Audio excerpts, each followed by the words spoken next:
Hello friends, स्वागत है आप सभी का विनायक क्लासेस में। मैं विनायक आप लोगों का बहुत बहुत स्वागत करता हूं। आज के हमारे इस वीडियो में जिसमें हम शुरुआत कर रहे हैं UP triple S C video re exam के लिए क्रैश कोर्स की।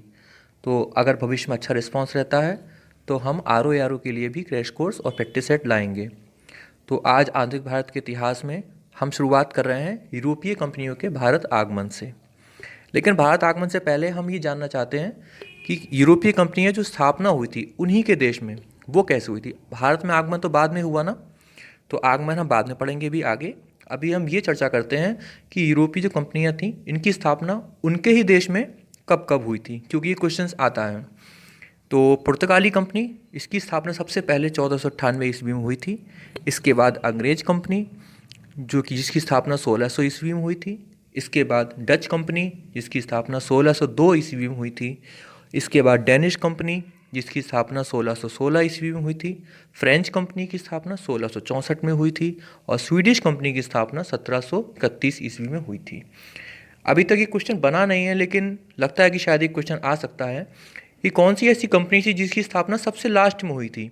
तो वो थी स्वीडिश कंपनी। अगर स्वीडिश कंपनी का ऑप्शन नहीं रहता है तो फिर फ्रेंच कंपनी को हमें चुनना चाहिए। ठीक, अब हम आते हैं भारत की तरफ।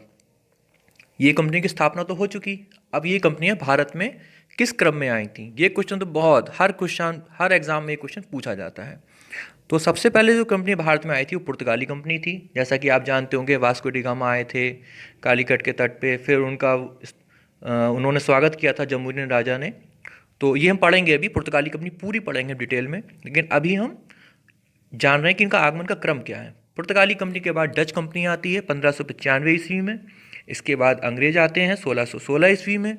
फिर डेनिश कंपनी आती है 1616 ईस्वी में और फिर फ्रेंच कंपनी आती है 1664 ईस्वी में। ठीक, तो ये हमारा आगमन का क्रम हो गया व्यापारियों का भारत में। अब हम आगे चलते हैं। ये हमारी कंपनियों का आगमन हो गया। अब हम देखते हैं कि फैक्ट्रियों की स्थापना कैसे हुई थी इनकी। जो भारत में फैक्ट्री स्थापना हुई वो कैसे हुई है। ठीक, तो हम जानेंगे पुर्तगाली कंपनी की स्थापना 1503 ईस्वी में कोचीन में हुई थी। इसके बाद डच कंपनी की स्थापना हुई थी 1605 ईस्वी में। ये क्वेश्चन खूब पूछा जाता है, डच कंपनी की स्थापना कब हुई थी। मैं आपको बीच बीच में ये आपको बताता रहूँगा कि कौन सा क्वेश्चन ज़्यादा पूछा जाता है। वैसे तो इंपॉर्टेंट सभी है, लेकिन हमको जो पढ़ना है ये भी देखते रहना कि इंपॉर्टेंट कौन से वो हमको याद रहे, हम बार बार उसको रिमाइंड करें।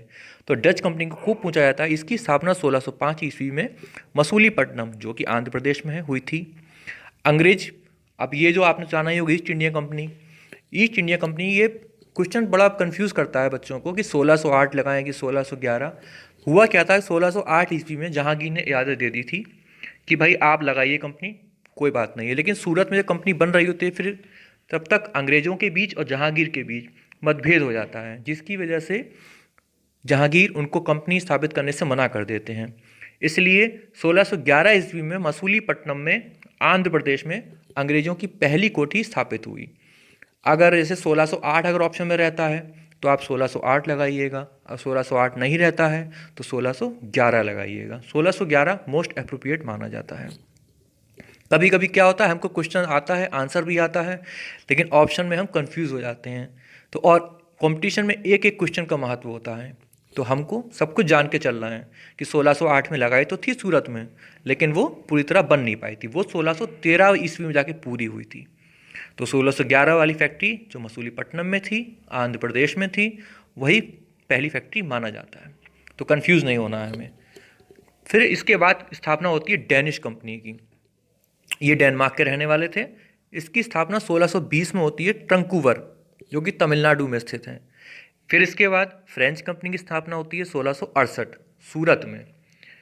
तो ये हो गया हमारी फैक्ट्रियों की स्थापना का क्रम भारत में। ठीक, कोई कन्फ्यूज़न अगर किसी को हो तो वो मुझे कमेंट सेक्शन में लिख सकता है।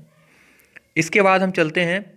अब ये तो हमने पढ़ लिया कि आई कब थी और कैसे कैसे स्थापना हुई।